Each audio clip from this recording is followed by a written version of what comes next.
በስተመጨረሻ ዶሮዬ በዚህ መልኩ አልቆለታል። ሀባይብ እንግዲህ ያልተመቸኝ ሙሉ ቪዲዮ ልለቅላችሁ። እንደዚህ ነው ክሬም አድርጌበት ምናምን እንደዚህ እንደ ሾርባ ነው የሚበላው ከዶሮ ጋር።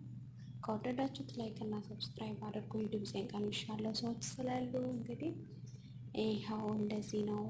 ግን መጠቅለል አድርጌ ያሳያችኋለሁ አንድ ቀን ይሻላል። አሰላሙ አለይኩም ወረህመቱላሂ ወበረካቱ። ውድና እየተከበራችሁ የኔ ቻናል ተከታታዮች እንዴት ናችሁልኝ? አላችሁልኝ? ከሚጋ አልሐምዱሊላህ ስላለኝ እዚህ ተመልካቾች ዛሬ በቀላሉ የክሬም ዶሮ አሰራር ማሳያችሁ ነው። እዚህ ጋር ሽንኩርት አዘጋጅቻለሁ። መጀመሪያ ዘይት አርጌ ዶሮዬን ቆራርጬ ጠበስኩት። አያችሁ ከረሩ እንደሚያምር። ከዛ አብሬ ላይ እንዲያረኩት በጣም ነው የሚጣፍጠው የሚያምረው። ዶሮ በስሏል ኦልሬዲ። ከዛ ደግሞ እዚህ ጋር ደግሞ ድንችና ካሮት ቆራርጫለሁ። አንድ ላይ ነው የሚበስሉት። በነገራችን ላይ ሀባይ ይደርሱብኛል ብዬ እየተጠበቅኩ ነው። እዚህ ጋር ደግሞ ሩዜን እያበሰልኩ ነው።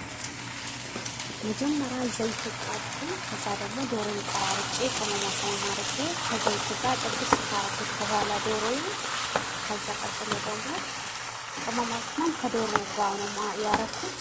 ሽንኩርት አረኩኝ። ከዛ ደግሞ ትንሽ ነጭ ሽንኩርት አርጌያለሁ።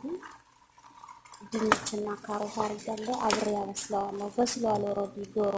ነሻ ካረጋችሁ ዶሮ ስትቆርጡ ቶሎ አልበስልም ካላችሁ ነሻ ቶሎ ነው የሚያበስለው ማለት ነው።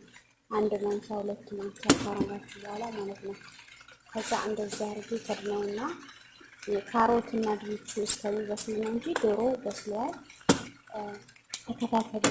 ተጣድፍ ያለው ግን ይደርስብኛል ብዬ በስተመጨረሻ ወይ ክሬም ጣፍጥ ነው ወይም እንትን ወተት ካላችሁ ትጨምሩና ታበስሉታላችሁ።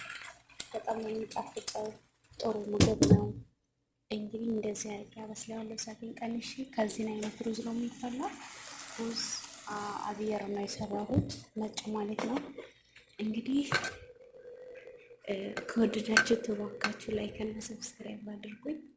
ከወዳችሁ ተጣድቤ